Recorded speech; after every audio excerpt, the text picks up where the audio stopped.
오늘 이 시간은 이베스트 투자증권 디지털 사업부의 염승환 이사, 박소영 캐스터와 함께합니다. 어서 오세요.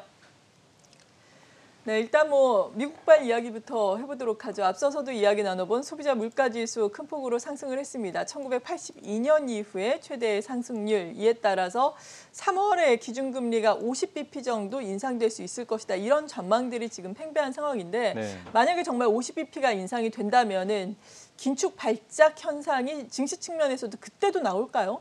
근데 저는 이제 그때는 오히려 안 나올 것 같아요. 그러니까 왜냐면 항상 먼저 선반영을 하더라고요. 시장이라는 게. 그래서 지금 예전에 이제 양적 긴축 얘기 나왔을 때 한번 발작을 했었고 또 거기다가 금리를 사실 이제 올해 같은 경우 많아야 2번 정도 예상을 했었잖아요, 사실은. 그렇죠. 근데 그게 이제 5번은 기본이고 7번까지 올리는 걸 이제 시장이 반영하고 있는데 그 과정에서 한 번씩 계속 발작이 일어났는데 이제는 5번 올리는 거에 대해서 시장이 놀라진 않습니다. 근데 사실 0.5% 인상은 좀 무리 아니냐. 왜냐면은 우리나라 연휴 이후로 파웰 의장이 이제 그때 FOMC에서 좀 강경한 발언한 이후로 갑자기 FOMC 그 연준 이사들이 좀 달래는 발언을 사실 했었잖아요. 0.5%는 좀 약간 무리인 것 같다.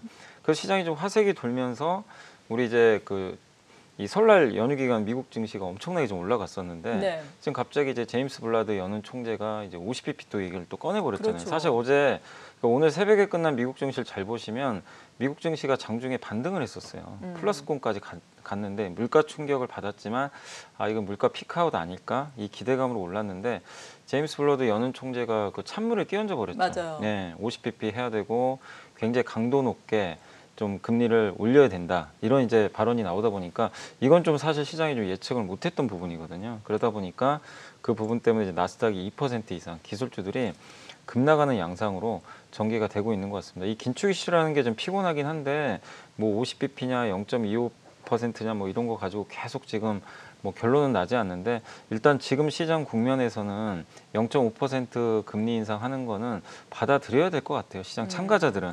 왜냐하면 이제 그거를 지금 반영하면서 빠졌기 때문에 그래서 막상 그 3월 FOMC에서 0.5% 인하를 그러니까 금리를 올린다 하더라도 시장은 그 전에 선반영을 했기 때문에 그렇게 큰 충격은 받지 않을 거라고 보고요.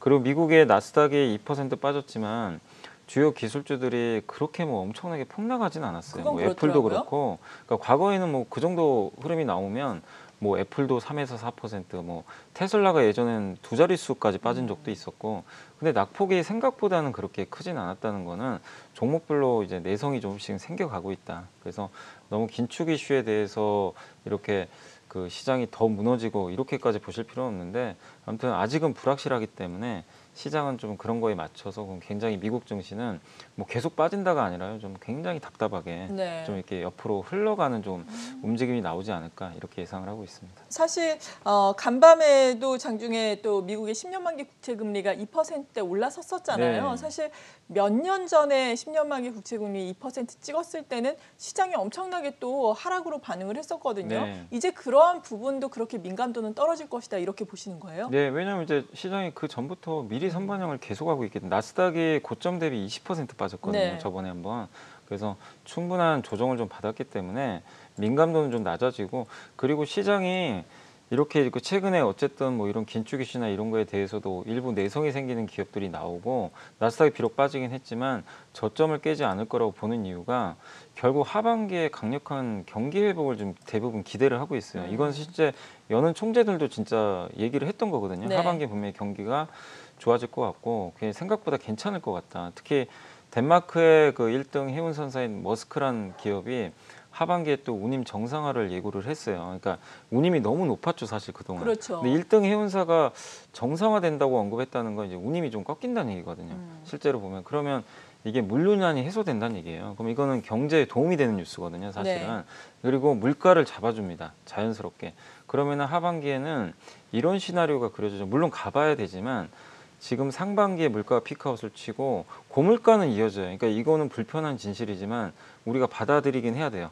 장기간 고물가는 이어지는데 물가가 계속 오르는 게 아니라 어느 속도 내에서 이제 안정화된다는 거죠. 근데 물가가 안정화되고 그다음에 긴축은 상반기에 좀 집중되고 하반기에 경기는 좀 좋아지고 이런 구도면 하반기는 굉장히 좀 편안한 장세가 이어질 수 있어요. 왜냐하면 그 생각보다 긴축 속도는 느린데 경제는 좋아지고 물가는 좀 완화된다. 이러면은 증시가 못 갈 이유가 전혀 없는 거죠. 근데 그 전에 한 3월까지는 계속 우리가 뭐 확인을 해야 되잖아요. 그래서 어쩔 수 없는 변동성은 좀 나오겠지만 하반기에 대한 그런 기대감들이 이건 뭐 제가 얘기하는 게 아니라 미국에서도 이제 계속 나오는 네. 얘기들이니까 그런 이제 그 시나리오를 우리가 예상을 해본다면 어쨌든 저점을 깨는 것보다는 3월까지는 좀 바닥을 다지면서 FOMC 이후에는 좀 시장이 안정감을 찾는 그런 움직임이 나오지 않을까라고 좀 예상을 하고 있습니다. 네, 바닥을 다져가는 과정이다라고 말씀을 해주셨는데 바닥을 다져가는 과정에서 또 어떻게 대응을 할지가 상당히 중요하지 않겠습니까? 앞서서도 언급이 나온 것이 코스피는 그래도 그동안의 낙폭 대비해서 한 50% 정도는 회복을 했다가 네. 오늘 밀리는데 코스닥은 50% 정도가 회복이 안 됐다가 또 어제 오늘까지 이렇게 밀리는 것이기 때문에 조금 더 추이를 지켜봐야 한다 이런 얘기를 들어봤거든요. 네. 이러한 흐름에 대해서는 어떻게 생각하고 계세요? 그 저도 이제 기술적 분석을 그러니까 며칠 전에 해보니까 네. 그 이번에 3,050부터 2,590까지 빠졌잖아요. 최근에 한 몇 달간. 그래서 고점과 저점의 이제 폭을 계산해 가지고 보통 이제 우리가 38.2% 정도, 그러니까 하락폭의 38.2%를 1차 되돌림이라고 하는데 그거는 끝났어요. 사실 이제 2,770입니다. 거기가. 그리고 절반 정도가 2,820 정도 나오더라고요. 예. 근데 거긴 아직 못 갔잖아요. 아, 근데 예. 이제 아직은 그래서 반등이 끝났다고 좀 보긴 힘들어요. 그러니까 보통 반등이 절반 정도까지는 이어지긴 하거든요. 그래서 물론 오늘 이제 미국이 충격을 받아서 다시 밀리긴 했지만 아직은 좀 반등 구간이 완전히 끝난 건 아니다. 근데 말씀하신 대로 저는 코스피는 너무 걱정할 필요는 없다고 보는 게 특히 오늘도 코스피에서 뭐 포스코 같은 경기 민감주나 네. 은행주라든가 또 하이닉스가 굉장히 시총들이 크잖아요. 이런 이제 경기 민감형 아니면 반도체 기업들이 나름대로 굉장히 좀 잘 버텨주고 있어요. 그렇죠. 그래서 크게 무너질 지금 상황은 아닌데 지금 문제가 뭐냐면 코스닥입니다. 이 코스닥은 지금 이게 미국의 긴축 이슈도 악재가 되겠지만 내부적으로 지금 문제가 너무 좀 이게 맞아요. 심각한 것들이 많이 나오잖아요. 예. 그러니까 위메이드도 그 작년에 20만 원 갈 때만 해도 모든 사람들의 머릿속에 이건 뭐 40, 50만 원 가는 거 아니냐. 그러니까 스토리가 이제 스토리텔링이 된 그렇죠. 거죠. 아 이거 내년에 돈 이렇게 동접자가 100만 명이 넘고 네.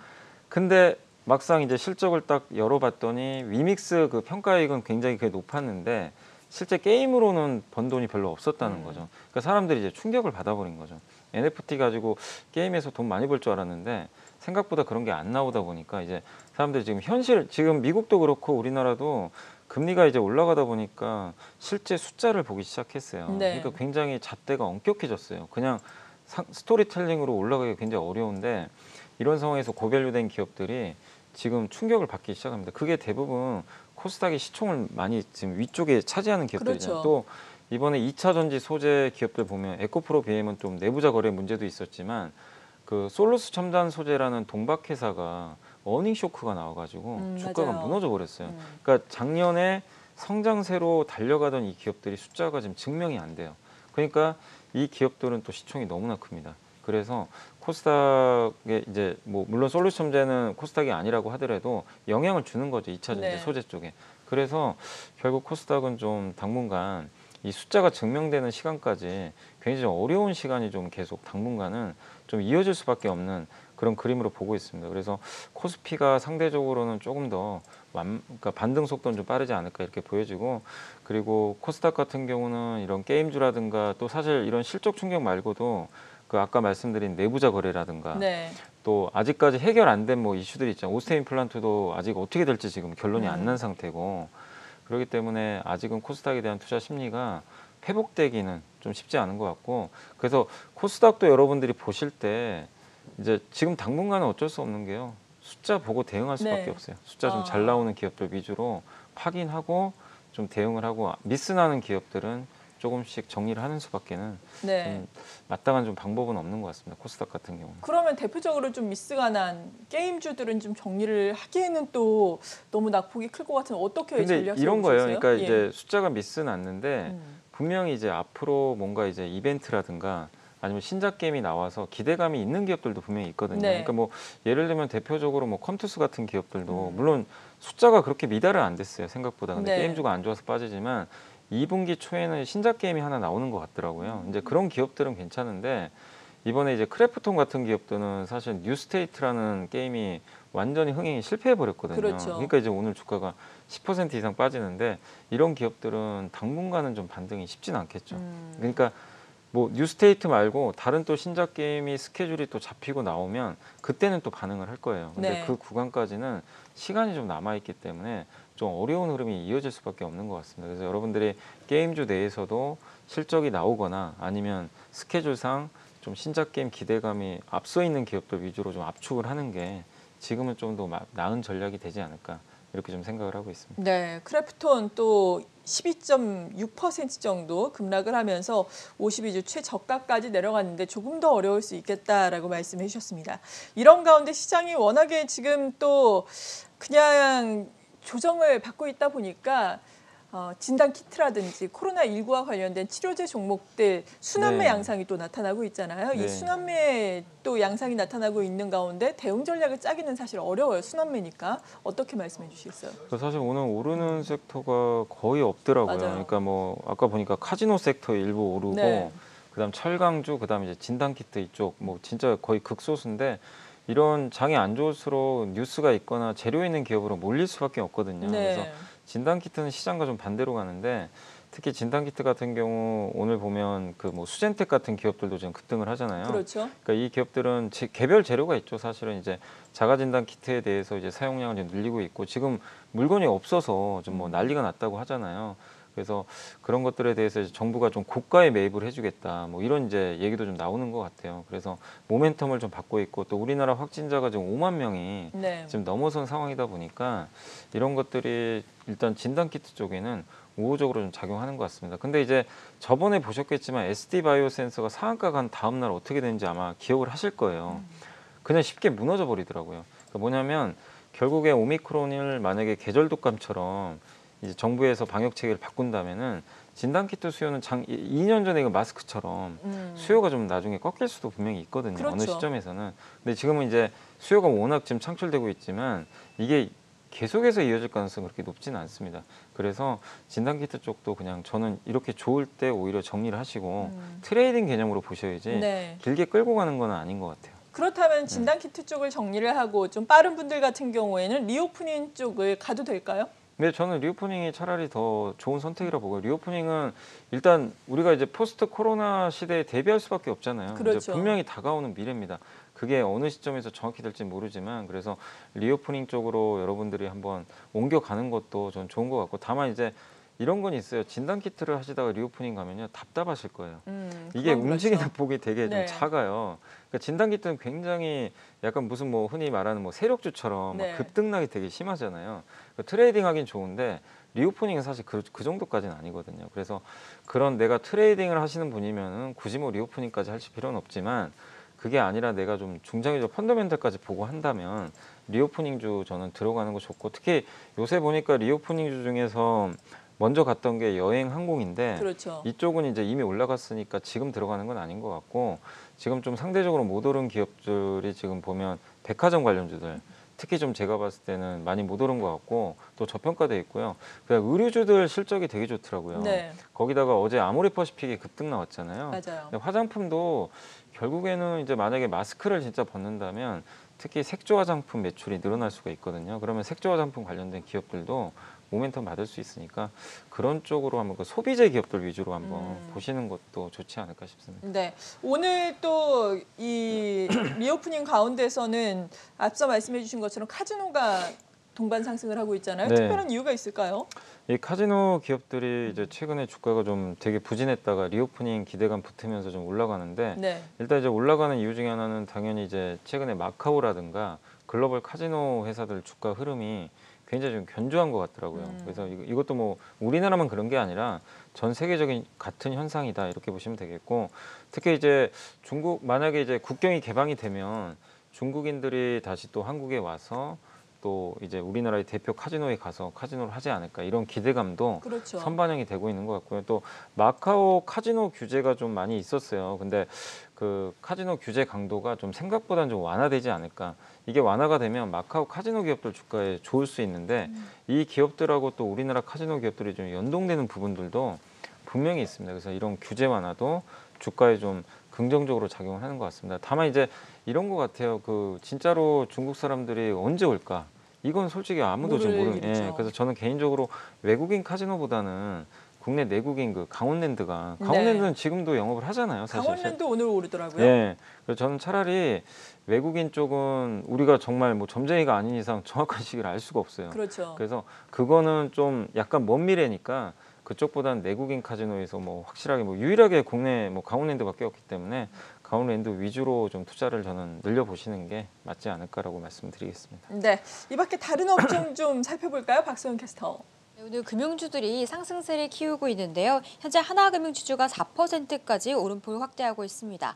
호실적에 저평가된 종목이란 분석이 나오면서 오늘 탄력받고 있는데요.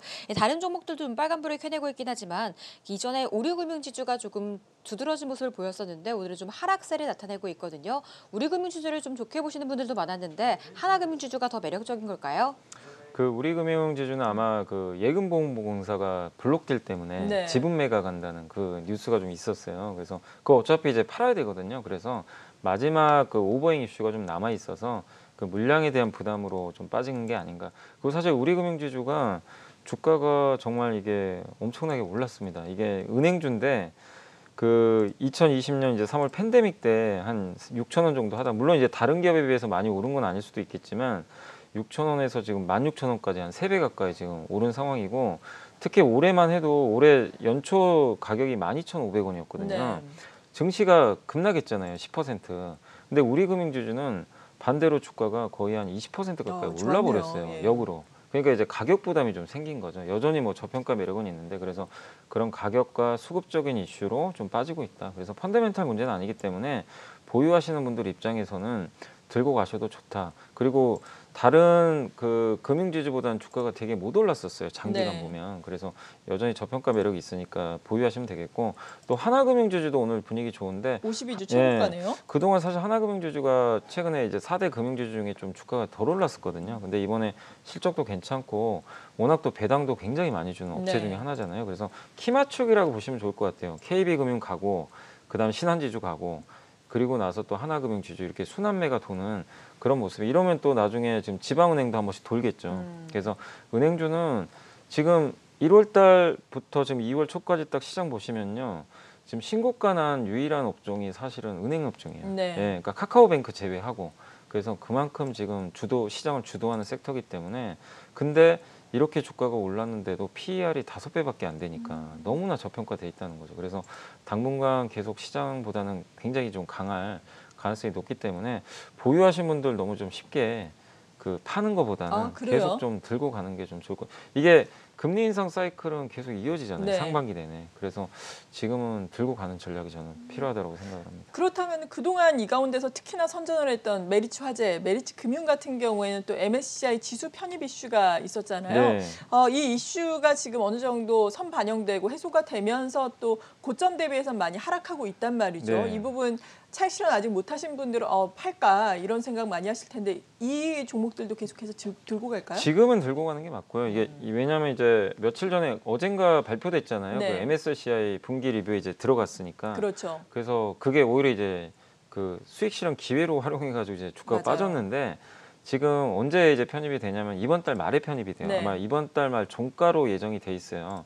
그럼 그때까지는 외국인들이 또 더 들어올 가능성이 분명히 아직은 남아 있습니다. 그러니까 아직 한 2주 정도 시간이 남아 있잖아요. 그래서 혹시라도 한 번 더 올라가는 흐름, 그러니까 외국인이 매수해서 올려주는 모습이 나오면 2월 28일 전에 그 직전쯤에 비중을 좀 줄이는 전략이 필요할 것 같고 보통 이벤트가 이제 완전히 소멸이 되면요. 어쨌든 주가는 많이 빠지는 경우들이 좀 있어요. 이게 기업 가치랑 무관하게 이벤트 때문에 샀던 그 이를 펀드에서 이제 더 이상 매수가 안 들어오면 네. 밀려버리더라고요. 그래서 그런 부분들이 3월에 나올 수 있으니까 2월 말로 갈수록 좀 오히려 반등할 때 일단 메리츠 그룹은 좀 비중을 줄여보자. 이건 트레이딩 관점에서 그렇게 좀 말씀을 드리고 싶습니다. 네, 아직까지는 지금은 또 매도를 못하신 분들은 계속해서 들고 갈 때다라고 말씀을 해주셨는데 이벤트 측면에서 보자면 최고의 이벤트는 아무래도 LG 에너지 솔루션 아니었겠습니까? 네. 뭐 수급상 이벤트도 상당히 지금 존재를 하고 여전히 있는 상황인데 LG 에너지 솔루션이 뭐 상장 이후에 급락을 했다, 급등을 했다가 다시 한번 또 하락을 했어요. 오늘 같은 경우에는 상승과 하락을 약간 오가면서 이 시각 현재는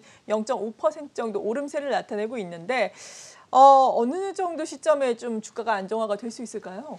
일단 이제 주가가 다시 좀 내려왔는데 예. 이게 이제 빠진 이유는 뭐 일단 첫 번째가 어젠가요 그 CATL이 주가가 폭락을 했어요. 아, 중국에서 네. 이제 CATL하고 LG 에너지솔루션 비교를 많이 하니까 그럼 CATL이 떨어지면 LG 에너지솔루션 좀 그 가치 평가가 상대적으로 또 당연히 떨어지다 보니까 네. 그래서 동반해서 좀 급락했다 이렇게 보시면 되겠고 그리고 상장하고 나서 굉장히 좀 고평가 논란이 좀 있잖아요. 굉장히 좀 아직 실적은 그렇게 많이 나는 편은 아닌데 좀 과대평가된 거 아니냐. 1년에 지금 아직 1조를 못 보니까 근데 사실 뭐 전기차 배터리 회사들이 지금 당장 돈 벌어서 가는 건 아니기 때문에 고평가 논란은 어쩔 수 없는 것 같아요. 그건 뭐 자유로울 수 없는 업종이지만 고평가다 저평가다가 통하는 그런 업종은 저는 아니라고 좀 보고 있습니다. 어차피 전기차 시장은 열리고 배터리는 무조건 필요해요. 근데 그렇죠. 전 세계 2등 업체니까 또 미국에서는 1등 하고 있잖아요. 그래서 뭐 고평가에 대해서는 뭐 너무 거기에 의미 부여하실 필요는 없는 것 같고 그리고 한 가지 더가 이제 수급적인 문제가 있잖아요. 네. 그래서 지금도 보면 어제 급락은 했는데 어제 판 주역은 이제 외국인이었고 연기금은 계속 지금 매수를 하고 있어요. 연기금은 아마 그 코스피 200에 편입될 때까지는 꾸준히 매수를 할 가능성이 높은 게 작년에 그 카카오뱅크 상장할 때도 상장하고 나서 그 코스피 200에 편입될 때까지는 꾸준하게 매수를 하더라고요. 네. 카카오페이도. 그래서 아마 그 3월 10일로 알고 있어요. 그 옵션 만기일에까지는 기관들 수급 자체는 크게 나쁠 것 같지는 않다. 다만 이제 그 첫날이죠. 상장 첫날 워낙 많이 샀어요. 그때 3조를 샀어요. 그래서 연기금이 예, 아니, 연기금하고 다 합쳐서 예. 연기금이 샀던 거는 그때 2조. 2조 샀고 나머지 기간 1조 기관이, 샀는데 네. 그래서 그거 다 합치면 3조니까 굉장히 많이 샀는데 그럼 시간이 갈수록 매수 규모는 줄 수밖에 없잖아요. 계속 뭐 3조를 살 수는 그렇죠. 없는 거니까 그래서 어느 정도 이제 비용이 이게 채워지면 그러니까 3월 10일로 갈수록은 대부분 채워놓거든요. 그렇게 되면은 비중이 줄어들게 되니까 결국 이제 매수 강도 측면에서는 강한 매수가 당분간은 좀 들어오기는 좀 어려울 것 같고 그리고 이제 다음 주 월요일입니다. 월요일 날 MSCI 지수에 이제 들어가잖아요. 네. 그때 이제 외국인들이 일시에 들어올 텐데 사실 이제 그것도 끝나고 나면 더 이상 외국인 수급은 기대할 게 별로 없어요. 그러니까 펀더멘탈이 계속 좋아져가지고 뭐 CATL을 팔고 LG에너지 솔루션을 살려는 외국인이 있으면 그건 들어오겠지만 네. 그건 우리가 지금 예측할 수 없는 영역이고 수급 이벤트는 어쨌든 2월 14일 날 1차로 종료가 되고 그 다음에 그 2월 28일 날은 그 1개월 보호예수 물량이 나와요. 그래서 LG에너지 솔루션을 제가 종합적으로 말씀드리면 예전처럼 막 급등하긴 사실상 저는 좀 쉽진 않다. 그러겠네요. 수급이 지금 좋아지는 것보다는 좀 불리한 쪽으로 갈 수밖에 없는 상황이고 3월 10일 날 있을 코스피 200도 그게 많이 들어가긴 좀 어려운 게요. 코스피 200은요 유동 비율로 들어가요. 무슨 얘기냐면 유통 주식수 비중으로 들어가요. 아, 그럼 이게 120조짜리면 12조만 들어가는 거예요. 네. 10%잖아요 유통 물량이. 그러면 전체 코스피의 1%가 안 돼요. 그렇기 때문에 비중이 그렇게 많지는 않습니다. 그럼 생각했던 수급 효과가 그렇게 크진 않아요.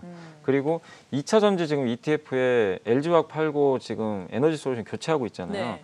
그게 그 미래에셋 타이거는 다 끝났고 그 다음에 그 코덱스는 10일 동안 한다고 하더라고요. 나눠 가지고 지금 3일째로 알고 있는데 그럼 갈수록 이제 규모는 더 줄어들겠죠. 네. 그래서 수급적으로 좋았던 이벤트들이 끝나기 때문에 저는 LG에너지 솔루션에 대해서는 또 이게 만약에 3월 10일 끝나고 나면 그 공매도가 또 돼요. 아, 코스피 100이 편입. 예. 그러니까 제가 여러 가지 부담이 네, 있네요. 그러니까 펀더멘탈이 나빠서가 아니라 네. 수급으로 어쨌든 일시에 딱 급등했던 그런 부분들이 이제는 역으로 안 좋게 작용할 가능성이 앞으로 좀 나올 수가 있기 때문에 지금은 매수보다는 좀 관망하시고 저는 개인적으로 이 기업은 좀 갖고 혹시 공모주 청약 받으셨던 분들은 일단 좀 현금을 하셔서 다음에 이제 3월 옵션 만기 지나고 나서 한두 달 지나면 그때부터 이제 펀더멘탈이 집중할 거예요. 네. 그때 흐름을 보고 다시 재접근하는 게 저는 맞다라고 생각을 하고 있습니다. 네, 일단 차익 실현하실 수 있는 부분은 하자라고 말씀해 주셨고 반대로 다른 2차 전지와 관련된 종목들 오늘 흐름이 어떤가요, 박소영 캐스터?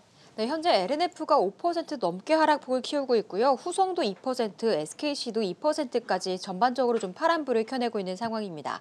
코스닥 내 2차전지 소재주들 연이틀 좀 약한 모습을 보이고 있는데 2차전지 관련주들 보유하고 계신 분들은 어떻게 하는 게 좋을까요? 이게 지금 숫자가 안 나오는 그쪽하고 이제 너무 고평가됐다. 네, 그리고 작년에 맞아요. 많이 올라갔던 기업들에 대해서 이제 시장 평가가 너무 냉정해져가지고 주가들이 빠지는데 특히 이번에 솔루스 첨단 소재 또 SKC도 실적이 예상보다는 좋지 않았거든요. 네. 그래서 주가도 지금 빠지고 근데 그 이유가 뭐냐면은 사실은 이제 공급망 이슈가 좀 컸죠.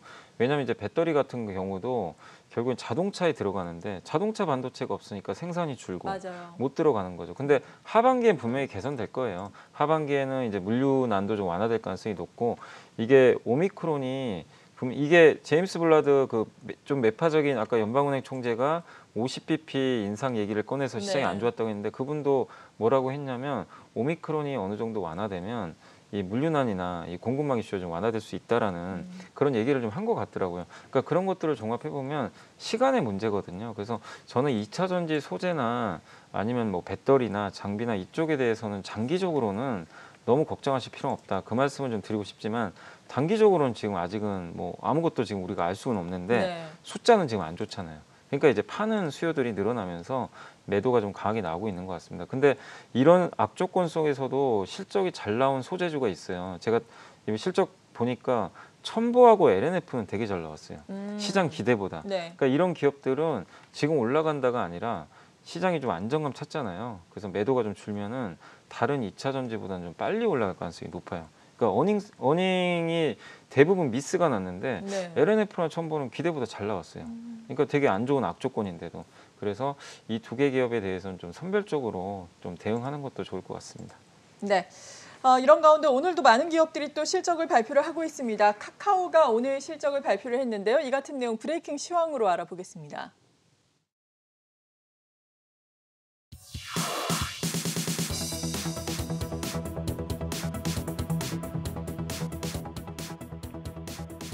네, 카카오 실적을 발표를 했습니다. 실적 발표한 가운데 지금 주가도 어려운 시장에서 3% 가까운 오름세를 나타내고 있고 자사주 매입 이후에 소각 등 여러 가지 또 이슈가 컨퍼런스 콜을 통해서 나오고 있는데요. 정리를 좀 해보겠습니다. 패러다임 랩스의 김병희 대표입니다. 안녕하세요. 네, 안녕하세요. 네, 자세한 내용 정리해 주시죠. 네, 카카오가 오늘 그 컨퍼런스 콜을 통해서 좀 실적을 좀 발표했는데요. 카카오는 지난해 연결 기준 영업이익이 5,960억 원으로 전년 동기 대비 30.9% 증가한 것으로 잠정 집계됐다고 오늘 공시했습니다. 또한 카카오가 매출이 6조 원을 돌파한 것은 이번이 처음이고요. 콘텐츠와 플랫폼 부분에서 좀 고른 성장을 통해서 좀 호실적을 냈다고 좀 판단되고 있습니다. 향후 카카오는 클레이튼 블록체인 기반으로 한 메타버스 변화를 좀 추진한다고 좀 밝혔습니다. 이는 미국의 글로벌 IT 기업들이 블록체인과 메타버스에 대한 방향성을 보이고 있어 국내에서는 카카오가 좀 선두 기업이 될 것으로 판단되고 있습니다. 최근 카카오를 비롯한 CJ ENM 등 물적 분할에 관한 이슈가 있는데 카카오 측에서 이 부분은 하고 있지 않다고 좀 밝힌 바 있고요. 주가에는 불확실성 해소 측면에서 좀 긍정적으로 좀 볼 수 있다고 생각됩니다. 카카오 주가는 고점 대비 50% 이상 하락을 보이고 있어 미국의 금리 인상 시기가 다가오면서 성장주가 약간 주춤한 모습을 보이고 있지만 주가는 현재 좀 과도한 낙폭으로 기술적 반등 구간에 좀 있다고 좀 판단되고 있습니다. 네, 이상입니다. 네, 잘 들었습니다. 카카오 기술적 반등 구간이다라고 언급을 해주셨는데 말씀을 또 해주시면서 3% 넘는 오름세를 기록하고 있네요. 카카오 지금 이 시점에서 사시겠어요? 저는 지금은 괜찮은 것 같아요. 지금이라 왜냐하면 드디어 액션이 드디어 나왔어요. 네. 저도 이제 그때도 몇 번 말씀드렸지만 방송에서 주주 친화적인 뭔가 나와야 된다. 근데 오늘 드디어 나왔더라고요. 자사주 소각 얘기가 나왔고 그렇죠. 공시로 3,500억 정도 되는 규모라서 물론 뭐 시가총액 비중으로 따지면 한 1% 정도 되는 수준이니까 많다고 할 수는 없지만 그래도 어쨌든 이런 걸 시도한다는 것 자체가 이제는 주주를 무시하지 않겠다는 이제 신호로 받아들일 수가 있는 거고 또 주가가 그만큼 또 많이 빠졌잖아요. 네. 그런 상황에서 이런 액션이 또 나왔기 때문에 이제는 카카오에 대해서 나쁘게 볼 필요는 없다. 주가 측면에서는. 근데 물론 아직 뭐 해결해야 될 과제들이 뭐 남아있긴 하지만 그래도 주가가 거의 반토막이 난 상황에서 그렇죠. 이런 긍정적인 액션이 나왔다는 거는 우리가 긍정적으로 봐야 될 것 같고 또 거기다가 남궁훈 카카오 대표가 그 어제 기사를 보니까 최저임금 받겠다 자기는 맞아요. 15만 원 네. 갈 때까지 그러니까 그게 물론 뭐 안 좋게 보시는 입장에서는 이것도 뭐 너무 말장난 아니냐 이럴 수도 있지만 그래도 뭔가를 보여준다는 의미에서는 뭐 긍정적일 수 의지로 볼 있어요. 수 있죠. 예. 그래서 그러니까 제가 기사를 보니까 직원들 반응은 좀 괜찮았다고 하더라고요. 네. 예. 그러니까 뭔가 이제 CEO가 그동안 좀 카카오 그룹이 좀 많이 빠진 이유 중에 하나가 카카오페이도 그렇고 이 CEO들에 대한 약간 이제 그 반응들이 좀 안 좋았잖아요. 맞아요. 근데 이제 어쨌든 그거를 좀 해소할 수 있는 뭔가 조금이나마 액션이 나왔다는 측면에서 투자 심리를 개선시킬 수가 있는 거거든요. 그래서 이제 카카오에 대해서는 좀 부정적인 시각보다는 단기적으로는 좀 반등이 좀 나올 수 있는 구간이니까 한번 지금 자리는 저는 뭐 충분히 매력은 있다 이렇게 좀 보고 있습니다. 그동안 네이버, 카카오 비교하면은 그래도 네이버가 낫다 이런 분들이 상당히 많았는데 이 네. 부분에 대해서는 어떻게 생각하세요? 저는 여전히 중장기적으로는 네이버가 더 낫다고 보고 있어요. 그래요? 예, 네. 여전히 중장기적으로는 왜냐하면 그 카카오가 좀 중장기 투자하기가 조금 어려운 것 중에 하나가 자회사 상장이 좀 너무 많잖아요. 근데 이거를 만약에 아예 이제 안 하겠습니다 이러면은 뭐 이제 카카오는 투자를 안 할 이유가 없어요. 뭐 상장은 굉장히 계속 매력적인 하겠죠. 회사가 예. 되는데 근데 아마 안 하긴 쉽지 않을 거예요. 네. 왜냐하면 카카오 엔터나 이런 계열사들이 다 외부에서 지분 투자를 받은 게 있어요. 그러면 그 지분 투자 받았으면 엑시트를 해야 되거든요. 상장시켜서.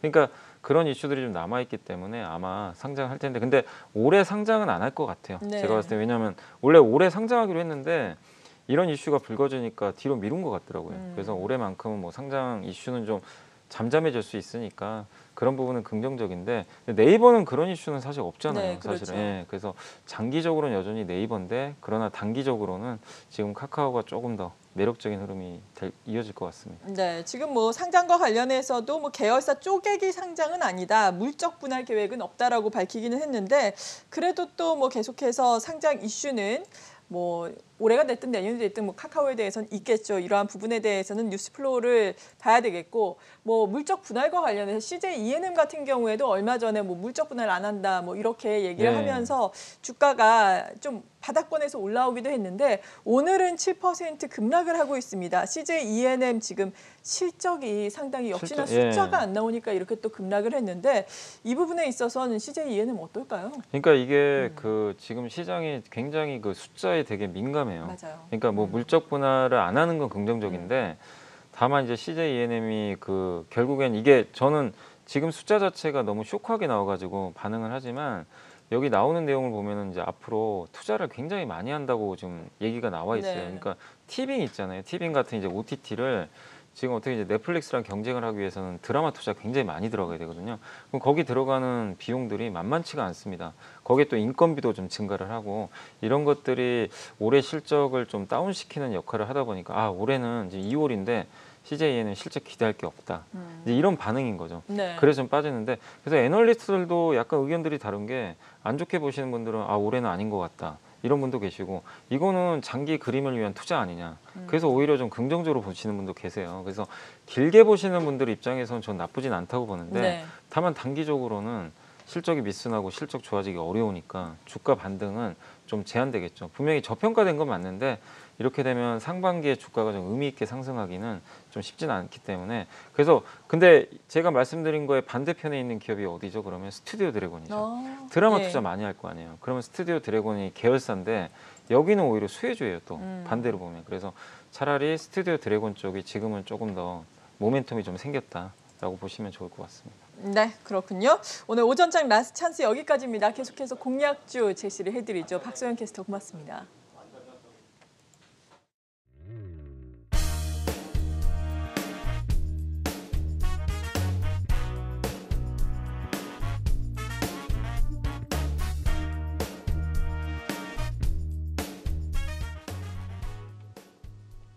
네, 이 시각 공략주 화면으로 만나보시죠. STI 가지고 오셨습니다. 먼저 STI는 반도체 쪽에서 어떤 걸 담당하는 회사인가요? STI가 이제 반도체에서 그 담당하는 게 그 이 CCSS라고 이제 반도체 공정에 보면 네. 그 이 가스 같은 것들을 다 주입을 시켜야 될 거 아니에요. 근데 그 가스를 주입하는 이제 뭐 파이프라인 같은 건데 그런 이제 장비들을 공급하는 회사 중에 하나입니다. 그래서 반도체 설비 투자 딱 들어갈 때 처음에 그런 가스 파이프라인 같은 걸 다 깔아줘야 돼요. 네. 그래서 약간 인프라 장비 관련주라고 좀 보시면 일단 좀 좋을 것 같고 특히 STI가 제가 오늘 좀 말씀드리고 싶은 이유는 뭐냐면 요새 반도체 장비들 주가 흐름이 괜찮아요. 맞아요. 네, 괜찮은데 괜찮더라고요. 왜냐하면 이제 전 세계가 지금 반도체가 부족하니까 투자를 많이 하는데 근데 그런 상황에서 이번에 이익 증가가 좀 좋았습니다. 영업이익이 발표가 됐는데 10% 이상 이익 증가가 나왔고 기대보다 잘 나왔어요. 한 110억 정도를 예상했는데 한 140억 정도 나온 것 같더라고요. 그래서 어닝 서프라이즈가 좀 나왔고, 그리고 삼성전자가 테일러 공장 증설하는 거 아실 거예요. 저기 텍사스 쪽에 비메모리 20조 투자한다고 하는데 거기 미국의 법인 설립을 좀 준비 중인 것 같습니다. 그래서 비메모리 파운드리 쪽으로도 진출 가시성이 좀 높아지고 있어서 삼성과 같이 좀 성장할 수 있는 그런 기업이고, 그리고 그 이 회사가 그 디스플레이 장비도 만듭니다. 그 QD OLED. 삼성이 아직은 많이 생산 안 하고 있지만 올해 하반기부터는 좀 생산량이 늘어날 것 같은데 거기에 필요한 그 잉크젯 장비를 제조를 하고 있는데, 물론 아직 납품이 된 건 아니지만 디스플레이 장비도 좀 모멘텀이 분명히 하반기엔 좀 나올 수가 있기 때문에 긍정적인 것 같아요. 그래서 다양한 이런 반도체 장비를 만들고 실적도 좀 서프라이즈하게 나왔는데 주가가 올해 예상 실적 기준으로 해서 PER이 7배밖에 안 돼요. 굉장히 나름대로 저평가를 좀 받고 있는 그런 기업 중에 하나입니다. 그래서 지금 시장이 원하는 게 뭐죠? 뭐 스토리도 좋고 다 뭐 어쨌든 뭐 저평가된 것도 좋은데 숫자예요. 근데 이 회사는 스토리도 좋고 숫자도 나오는 데다가 싸기까지 하니까, 그러니까 매력들을 좀 고루 갖춘 기업 중에 하나니까 여러분들이 좀 부담 없이 STI 같은 기업들은 한번 찾아보시고 투자를 해보시는 것도 좀 좋지 않을까 생각합니다. 네, 여러 가지 삼박자가 맞아 떨어지는 것 같네요. STI에 대해서 관심 종목 공략주로 선정을 해주셨습니다. 지금까지 이베스트 투자증권 디지털 사업부의 염승환 이사였습니다. 고맙습니다.